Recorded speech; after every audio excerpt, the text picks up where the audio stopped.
Puji nama Tuhan, anak-anak ketemu kembali dengan Ibu Meli di tempat ini. Hari ini kita mau belajar secara online, tapi sebelumnya kita belajar, kita memulainya di dalam doa terlebih dahulu. Mari kita satu di dalam doa. Tuhan Yesus, terima kasih buat pagi hari ini Tuhan. Kalau Engkau kembalikan kami, Kau bangunkan kami dengan tubuh yang sehat, tubuh yang kuat, bahkan tubuh yang diberkati Tuhan. Pagi hari ini Tuhan, kami akan kembali belajar lewat kebenaran firman Tuhan untuk agama Kristen di kelas 10. Tuhan tolong terangi hati, pikiran, dan jiwa kami dengan kuasa-Mu Roh Kudus. Agar setiap pemahaman-pemahaman yang mungkin kami belum mengetahui, tapi Tuhan ajarkan supaya Roh Kudus berkarya di dalam hidup kami, memberikan sesuatu yang baru, pencerahan yang baru buat kami. Kami serahkan pembelajaran pagi hari ini hanya di dalam nama Tuhan Yesus. Haleluya. Amin.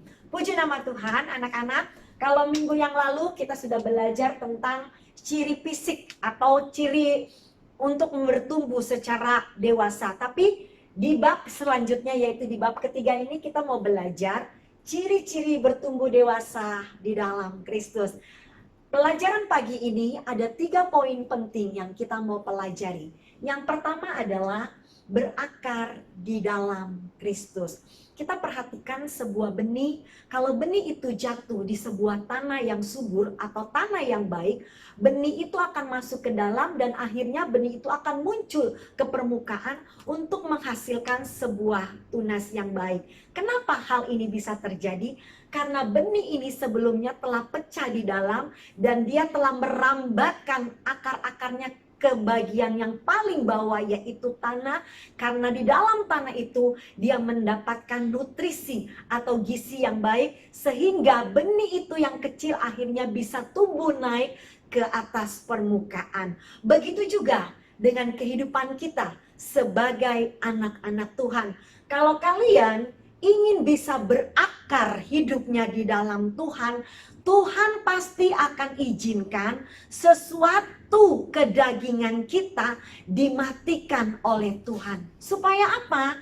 Supaya kita hidupnya bisa berakar di dalam Tuhan. Tetapi kalau kedagingan kita belum dimatikan, kita tidak bisa berakar di dalam Tuhan. Karena apa? Karena ego kita yang semakin tinggi. Tetapi kalau kita menyerahkan keegoan kita kepada Tuhan, kita percaya, disinilah kita yang akan mengalami yang namanya proses untuk menjadi dewasa. Begitu juga Ibu berharap kalian harus bisa mengikuti setiap proses yang Tuhan izinkan terjadi di dalam hidup kalian. Walaupun mungkin proses itu sangat-sangat tidak menyenangkan, sangat-sangat tidak mengenakan. Tetapi percayalah, kalau kita berakar di dalam Kristus, kita akan menjadi ciptaan yang baru di dalam Tuhan, ya. Itu yang pertama poinnya. Yang kedua, selain kita bisa berakar di dalam Kristus, Tuhan juga menginginkan kita bertumbuh ke arah Kristus. Artinya apa? Pohon yang tadi seperti Ibu bilang, benih yang tadi mungkin masih kecil, tapi karena lama-lama dia dikasih air, dikasih pupuk, lama-lama dia akan meningkat. Lama-lama dia akan mengalami yang namanya pertumbuhan. Seperti bayi saja. Bayi itu ketika dikasih susu, dia tidak selamanya akan menjadi bayi, tidak. Tapi dia akan mengalami pertumbuhan 1 bulan, 2 bulan, akhirnya bisa menjadi 1 tahun, 2 tahun, dan selanjutnya. Dan orang dewasa pun tidak selalu untuk makan makanan yang lembek-lembek. Artinya kalau sudah dewasa, dia sudah bisa mengkonsumsi makanan yang keras. Nah, begitu juga dengan kehidupan kita. Kita bisa mengalami pertumbuhan ke arah Kristus kalau kita mau menyerahkan segenap hidup kita dipimpin oleh Allah. Kita mau menyerahkan hidup kita sepenuhnya dikuasai oleh Allah. Yang mungkin dulunya kalian, Bu, saya susah loh untuk datang berdoa. Saya malas, Bu. Saya ngantuk, Bu. Karena apa? Karena kedagingan kita.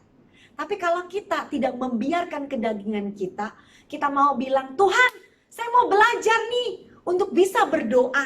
Walaupun mungkin baru-baru awal-awal cuma 10 menit, tapi saya rindu Tuhan. Tapi Ibu percaya, kalau kalian punya kerinduan seperti itu, kalian bisa. Kayak ibu saja dulu contohnya. Ibu juga nggak suka berdoa, nggak suka baca firman Tuhan. Tapi lambat laun rasa rindu itu terbangun dengan sendirinya.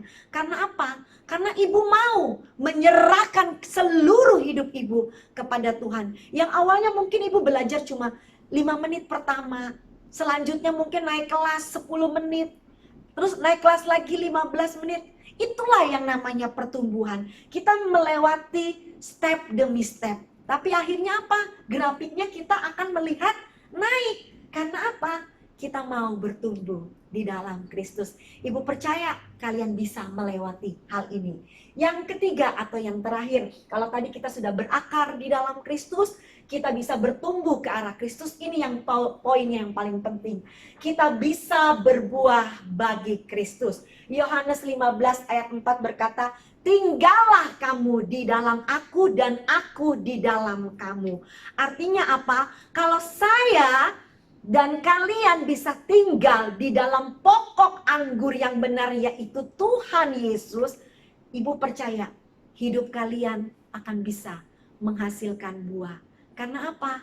Karena kalian sudah mengundang Yesus masuk, tinggal, menguasai seluruh kehidupan kita.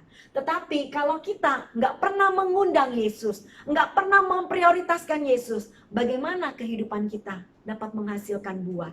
Bagaimana kehidupan kita bisa menjadi dampak yang positif? Bagaimana kehidupan kita bisa menjadi garam dan terang? Karena apa? Karena Yesus tidak ada di dalam hidup kita. Tapi ketika kita melihat Yesus ada di dalam hidup kita, bukan kata orang, tapi kita mengalami secara pribadi pengalaman yang intim sama Tuhan, disinilah ibu percaya kita dapat menghasilkan buah-buah bagi Kristus. Mungkin ada hal-hal kedagingan kita yang kita salibkan atau yang kita matikan. Misalkan dulunya kalian suka berbohong sama orang tua, bilangnya belajar kelompok, datang ke sekolah, tapi ternyata nggak ke sekolah, gurunya sudah nungguin berjam-jam. Kemana nih anakku hari ini nggak datang? Tapi izin dari rumahnya datang ke sekolah. Tahu-taunya main ke warnet, main game.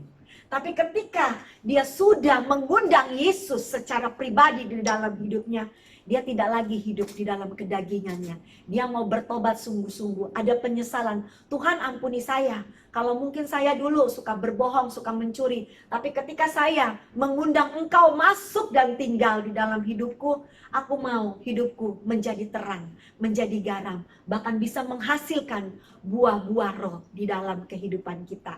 Ya, jadi untuk kita bertumbuh di dalam Kristus, kita harus perhatikan ketiga hal ini. Karena ketiga hal inilah yang membuat kita menjadi orang yang dewasa di dalam Tuhan. Ya, Ibu berharap materi yang Ibu sampaikan cukup sampai di sini. Nanti kalau ada yang kurang jelas atau kurang paham, kalian bisa tanyakan Ibu lewat WhatsApp ya. Mari kita tutup saja di dalam doa. Terima kasih Tuhan untuk pembelajaran pada pagi hari ini. Bersyukur buat kebenaran firman-Mu. Ajar kami terus bisa bertumbuh dan mengalami kasih Kristus di dalam hidup kami. Terima kasih Bapa. Di dalam nama-Mu Yesus Kristus kami sudah berdoa dan mengucap syukur. Haleluya. Amin. Tuhan Yesus memberkati.